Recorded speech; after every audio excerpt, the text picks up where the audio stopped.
Wiecie, jaka jest najgorsza wiadomość, jaką możecie usłyszeć o północy z 31 grudnia na 1 stycznia? Nie, że nie będzie fajerwerków. Nie, że szampan się skończył. Nie, że właśnie staliście się rok starsi. Ale że wasz idol ma dziewczynę.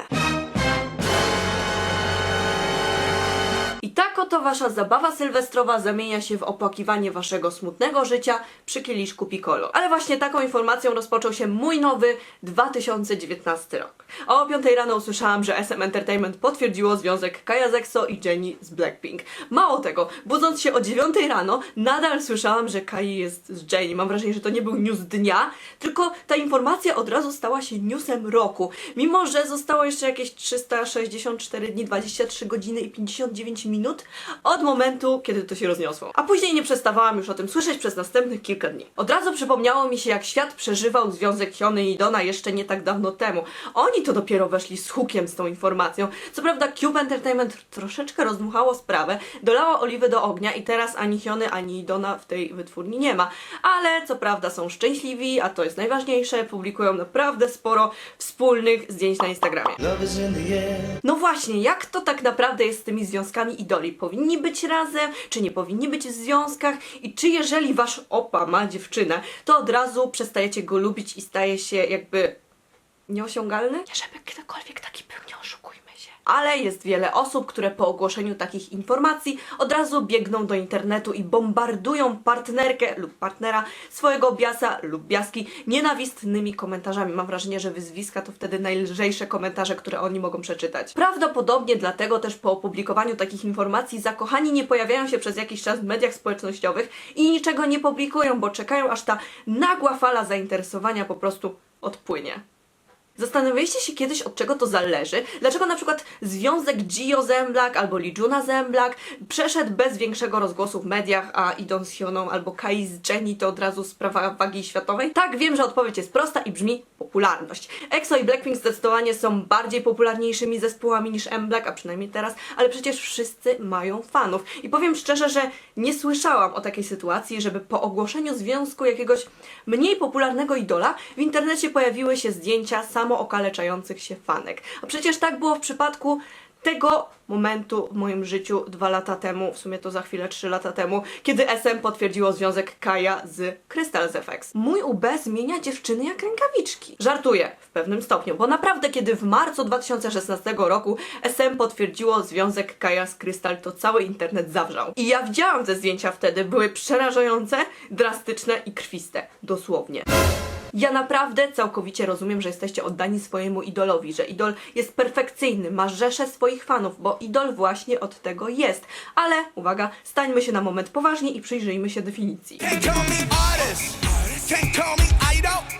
Dla starszego pokolenia idol będzie wyobrażeniem bóstwa, zazwyczaj wykonanym z drewna, kamienia, gliny, kości, złota lub srebra. W religiach pierwotnych wierzono, że pomiędzy wyobrażeniem bóstwa a nim samym istnieje bezpośrednia więź, a więc oddawanie czci idolowi jest równoznaczne z adoracją tego bóstwa. Powszechnie wiadomo, że obecnie idol jest kojarzony głównie z celebrytą, jednak pozostało kilka kwestii wspólnych ze wczesnym kultem idoli, czyli na przykład adoracja i szacunek. Idol, zgodnie z definicją, jest to także osoba będąca obiektem czyjegoś szczególnego podziwu, graniczącego z kultem. Fani dzielą się na 2 typy. Tacy, którzy idola podziwiają, wspierają i szanują, oraz tacy, dla których jest obiektem kultu i mają na jego punkcie wręcz obsesję. Do tego stopnia, że wiedzą o nim wszystko, łącznie z ilością ziarenek cukru wsypanych do herbaty albo z procentowym stężeniem espresso w americano. I w ten sposób też powstają tak zwani sasaeng fans, czyli obsesyjni fani, którzy zdecydowanie przekraczają pewne granice. Pamiętam, że jak poznawałam K-pop i zaczynałam interesować się EXO, bo to była jedna z moich pierwszych grup, to naprawdę sporo było takich dość nieprzyjemnych sytuacji. Na przykład Kai raz dostał pluszowego misia, a później się okazało, że w oku tego misia była kamera. Ale serio, to jest strasznie upiorne i strasznie dziwne i po prostu dziwne. I ja się zastanawiam teraz, czy jestem obserwowana przez tego Kaja z tyłu, czy jednak nie. Ale wróćmy do tematu, bo głównym pytaniem, które chciałam wam zadać jest to, jak wy reagujecie na informację o tym, że wasz bias bądź biaska jest w związku. Czy jesteście zdołowani, płaczecie po kątach, płaczecie w poduszkę, czy może wręcz przeciwnie, cieszycie się z ich szczęścia, życzycie im powodzenia na nowej drodze życia, albo po prostu całkowicie to po was spływa. Powiem szczerze, że po ukazaniu się informacji o związku Kaja i Jennie dostałam jeszcze więcej wiadomości na temat tego, co o tym sądzę, niż dostaję próśb o teorię, kiedy wychodzi nowy teledysk BTS.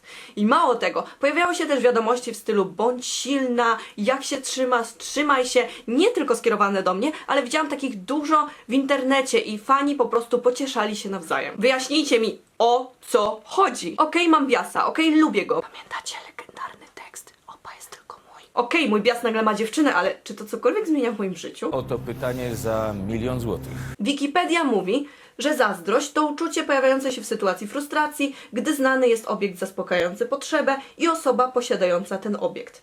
Czyli obiektem zaspokajającym potrzebę jest nasz bias, a osobą posiadającą ten obiekt jest jego dziewczyna. Zagłębiając się w to bardziej, bias zaspokaja nasze różne potrzeby, zaczynając od tych estetycznych. No bo nie oszukujmy się, zdecydowana większość fanów K-popu wybiera biasa, patrząc na jego wygląd, a nie po tym, czy potrafi zrobić salto w powietrzu, chociaż na pewno i takie osoby się znajdą. Po estetycznych potrzebach są też inne.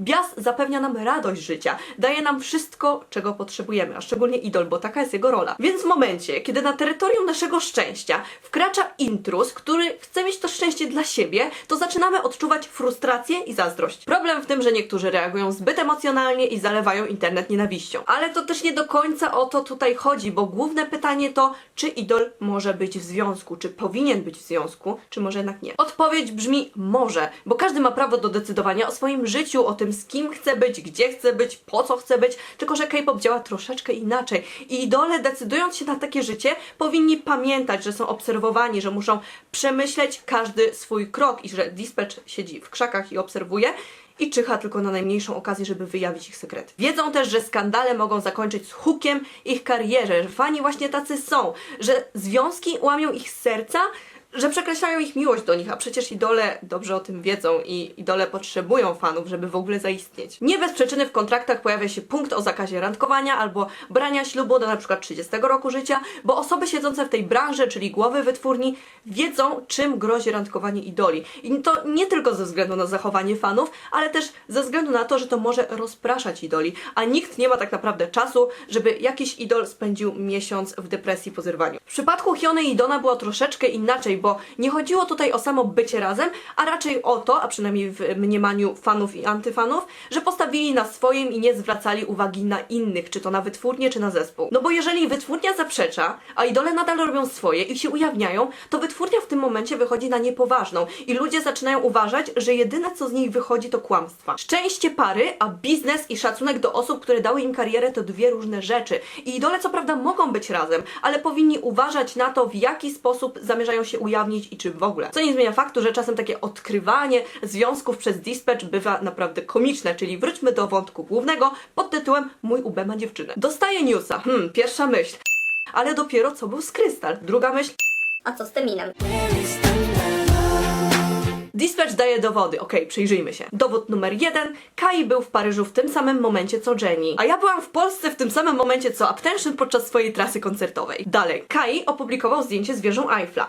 Jennie opublikowała zdjęcie z wieżą Eiffla. Chwila, to nie jest jakieś takie normalne w Paryżu i chyba mam problem, bo ja też opublikowałam zdjęcie z wieżą Eiffla i Anne opublikowała swoje zdjęcie z wieżą Eiffla zaraz po mnie. Dispatch patrzy. Dobra, co jeszcze? Podpis pod zdjęciem Jennie o tym, jak to miała najbardziej romantyczną kolację. Okej, ale to nadal o niczym nie świadczy. I BUM! Mamy zdjęcie od Dispatcha! Kai i Jennie w krzakach!